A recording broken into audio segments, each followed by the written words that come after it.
రేపో మాపో జైల్లోకి పోయి కవిత జగదీశ్వర్ రెడ్డి తప్ప కేటీఆర్ తప్ప ఎవరు దొరకలేదు. మీకు మంచిది. మా ముఖ్యమంత్రి గారు అయిన తర్వాత రెండవ రోజే 30 లక్షల మంది ఉచితంగా మహిళలు అక్కా చెల్లెళ్ళు నవ్వుకుంటూ ఇవాళ పెళ్లిళ్ళకి పోతున్నారు, బిడ్డ ఇంటికి పోతున్నారు, దేవస్థానానికి పోతున్నారు, సంక్రాంతి పండుగ ప్రతి ఇంటికి పోయి వచ్చిండ్రు. 30 లక్షల ప్రతిరోజు 11 కోట్ల బర్డెన్, ప్రతిరోజు 10 లక్షల రూపాయలు, 10 కోట్ల రూపాయలు భారంగా భావిస్తలేము మేము. మాకు ఇవాళ మా అక్కా చెల్లె పేదవాళ్లకు ఇవాళ నెలకు 200-300 రూపాయలు మిగిలిస్తున్నాం. ఆరోగ్యశ్రీ 10 లక్షలకు పెంచినాం. 2 మాసాల లోపే గ్యాస్ సిలిండర్ కానీ ఫ్రీ కరెంట్ యూనిట్లు కానీ ఇవన్నీ కూడా ఇవ్వబోతున్నాం. ముఖ్యమైనది ఏంటంటే మేము 100 రోజుల్లోపే కాదు 2 రోజుల్లోనే చేస్తున్నాం. ఇవన్నీ కూడా వారం రోజులు చేస్తుండే.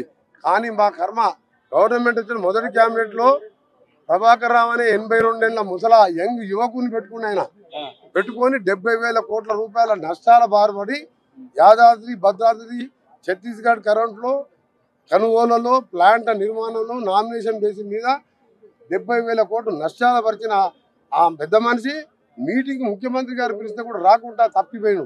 ఏడ దాచుకున్న పోలీసు వాళ్ళు వయసును చూడరు. 9 ఏళ్ళని అరెస్ట్ చేసి జైలు వేస్తారు. ఇంక్లూడింగ్ జగదీష్ రెడ్డితో పాటు ఆ దివాళా తీసిన డిపార్ట్మెంట్ని సెట్ చేసుకుంటూ రిజ్వీ లాంటి సమర్థమైన అధికారం వేసి వచ్చే నెలలోనే 200 యూనిట్ చేస్తున్నాం. ఇంకొకటి ఏంటంటే ఫ్రీ కరెంటు వెంకరెడ్డి గారు అన్నారు ఆయన దగ్గరికి పోండి అని చెప్తున్నారు కదా. నేను ఒకటే చెప్తున్నా, 30 లక్షల మంది యువకులకు 3,116 అన్నాము. 3,000 అంటే 30 లక్షల మంది యువకులను ఆ రోజు మీరు రెచ్చగొట్టుంటే మీ ఫామ్ హౌస్లు ఇల్లు అన్ని కూడా బద్దలు కొట్టేవాళ్ళు. ఇవాళ మాకు 100 రోజులు టైం అడిగిన 100 రోజుల్లోపే